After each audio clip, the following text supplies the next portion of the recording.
אני אקח רק את זה. תביא את כרטיס האשראי שלך, בבקשה. יש לי כאן שטר של 100 שקל. מה 100 שקל? אין לך כסף קטן? אין לי, יש לי כאן שטר של 100 שקל. זה ממש, אבל ממש לא בסדר. אני לא מבין מה הבעיה. יש לך עודף להחזיר לי מ100 שקל? אתה לא מבין מה הבעיה?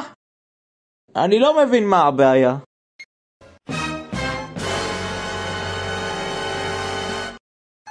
אדוני, אני מבקש ממך ללכת לקופה אחרת בבקשה. מה ללכת לקופה אחרת? אני לא נותן לך שירות, תלך בבקשה לקופה אחרת. אין בעיה.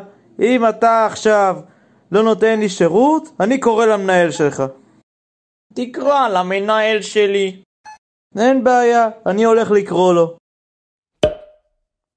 הנה, זה הקופאי שלא נתן לי שירות.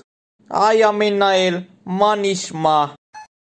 הכל טוב כפרה, איך אתה? נו, מה אתם רציניים? המנהל, תגיד לו משהו. משהו. קורא המנהל. המנהל, אתה יכול להיות רציני? יבגני, למה לא מכרת ללקוח הנחמד הזה את המוצר שהוא רוצה לקנות? המנהל, אתה יודע מה הוא עשה? הוא הביא לי שטר של 100 שקל. לא היה לו כסף קטן? לא, טק. וכרטיס אשראי? גם לא. וואי וואי וואי וואי וואי וואי. חוצפה פשוט. אז מה הולך לקרות, המנהל? אתה הולך לפטר אותו?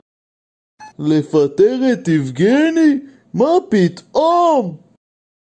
אז מה אתה מתכוון לעשות?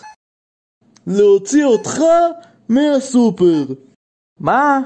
זאת ממש חוצפה לבוא עם שטר של 100 שקל לקופה ולצפות לקבל שירות.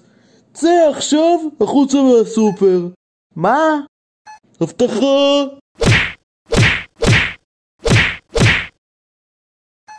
הלקוחות של היום. לגמרי. צופים יקרים, אם אהבתם את הסרטון, אל תשכחו לעשות לייק, להירשם לערוץ ולהפעיל את הפעמון בבקשה.